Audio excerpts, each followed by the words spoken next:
Hey guys, how's it going?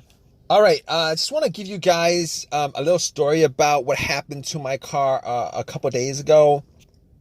So basically, what happened was the car was driving fine all day without any kind of issue, uh, and I went to Walmart, parked it there, got something, came back, and out of nowhere, it wouldn't crank. So no crank, no start issue that I had. So basically, everything on the dash worked fine.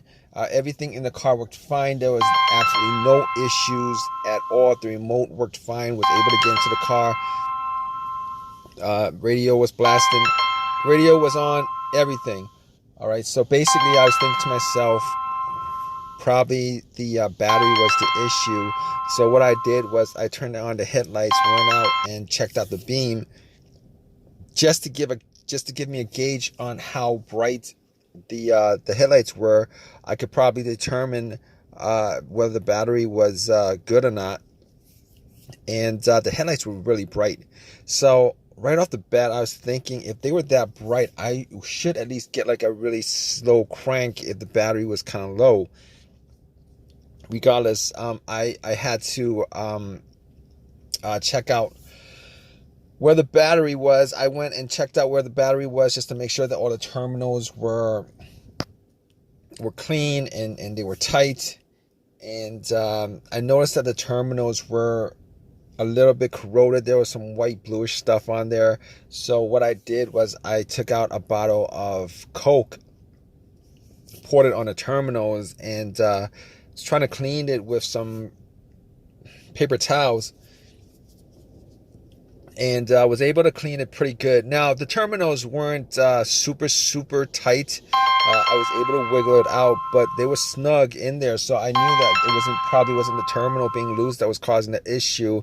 And then after I cleaned it up, popped it back on, and tried to start the car, it did the same thing. It wouldn't crank, it wouldn't start. But everything else seemed to be working all right. So at that point, I was thinking to myself, all right, maybe it could be a weak ground wire. If you guys don't know what where the ground wire is, the main ground wire is pretty much the negative terminal, and most of the time it connects to the frame of your car. So I checked it just to make sure there was no corrosion, that it wasn't split or anything like that. There was no issues with it.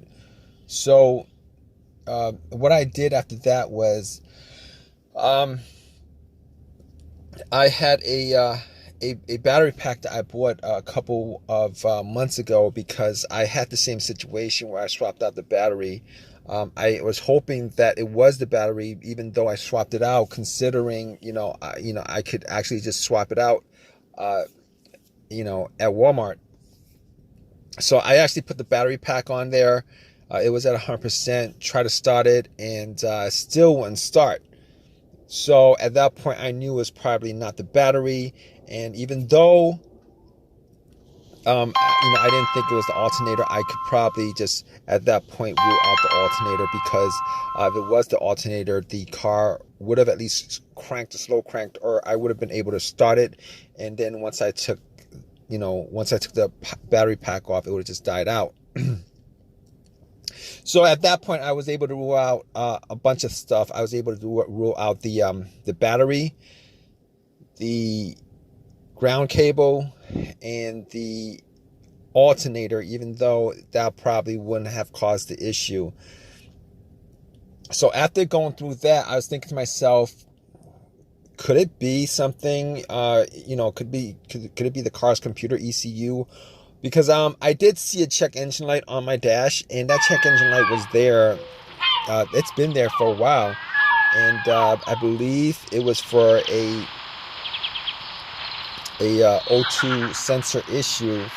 Now, I did have an OBD2 that I bought from Walmart, and it was a $19 OBD2, one of those cheap ones, and I pretty much hooked it on to my OBD port, and trying to make sure that I was actually getting a connection between the car's computer and the car itself. It did scan all the way through. Now, I'm pretty sure that that the OBD2 wouldn't actually pick up anything that would cause a no crank, no start situation for the most part, except if if if the car's ECU, the car's computer was, for some reason separated from the car. For what reason, couldn't communicate with the car. But anyway, regardless, I actually plugged it in. It scanned all the way through. Only code that popped up was the aux02 sensor code, and at that point, I was pretty sure that it wasn't anything to do with the car's computer, any codes that would cause it, and I actually had to move on I had to move on to some other troubleshooting outside of that, because that wasn't causing the issue. So basically, I got to a couple of things, which were the fuses and the relays, which were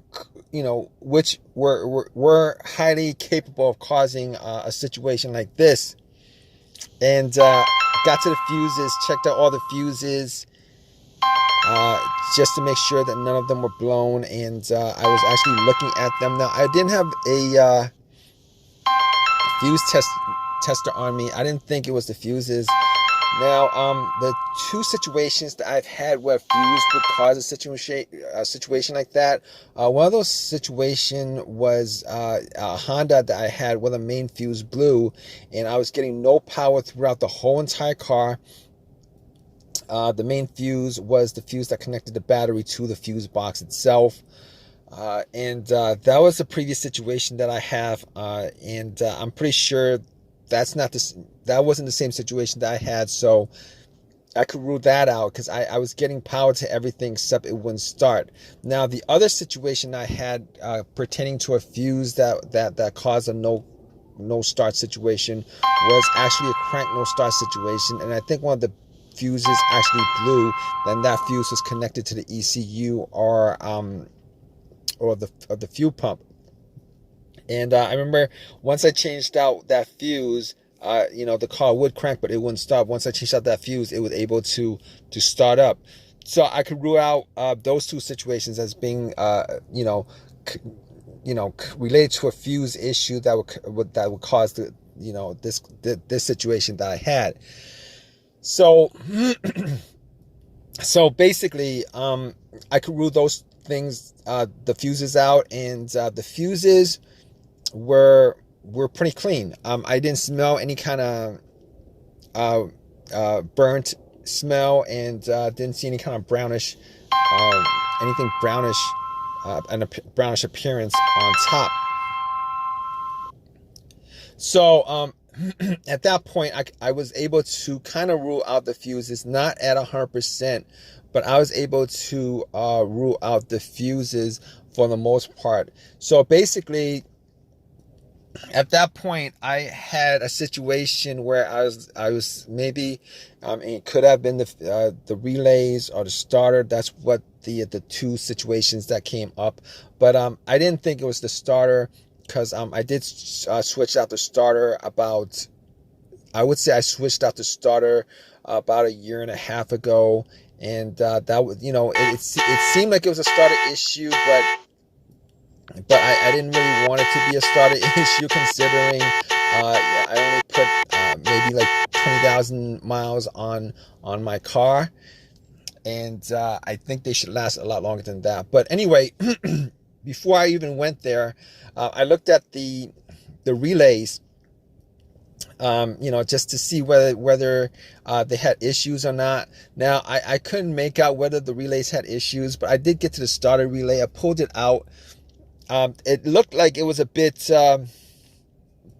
dirty or whatever, but I had some rubbing alcohol, put it on some paper towel, and wiped the connectors, put it back in, try to start it.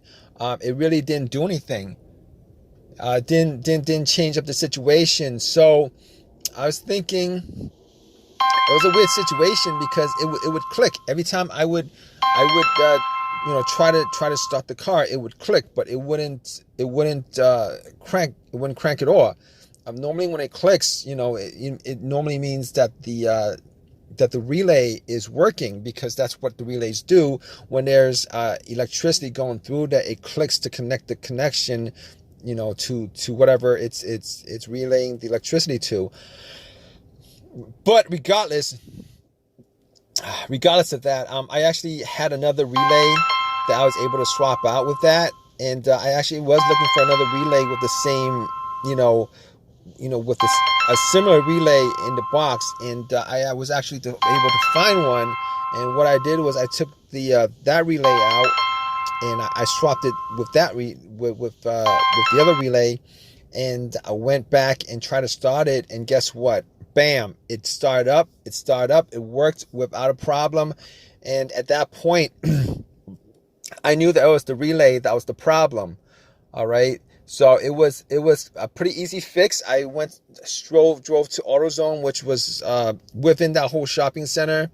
Swapped out the relay, and that was like 3 days ago. Haven't had a situation since. I've been driving the car, turning it on, off, for 3 days. Haven't had that situation at all. So just want to give you guys, just gonna give you guys that story of a quick fix that I had of my car. If you guys are in the same situation, you guys watching this video, hopefully you guys have an easy of a fix as I had on my car. If you guys have a comment, leave your comment in the comment section. Please give me a thumbs up. Please subscribe. Like I said, if you guys are in the same situation, just go through the steps that I went through as far as trying to figure out, the situation with my car. And, you guys should be good as far as troubleshooting and diagnosing your particular problem. Take care.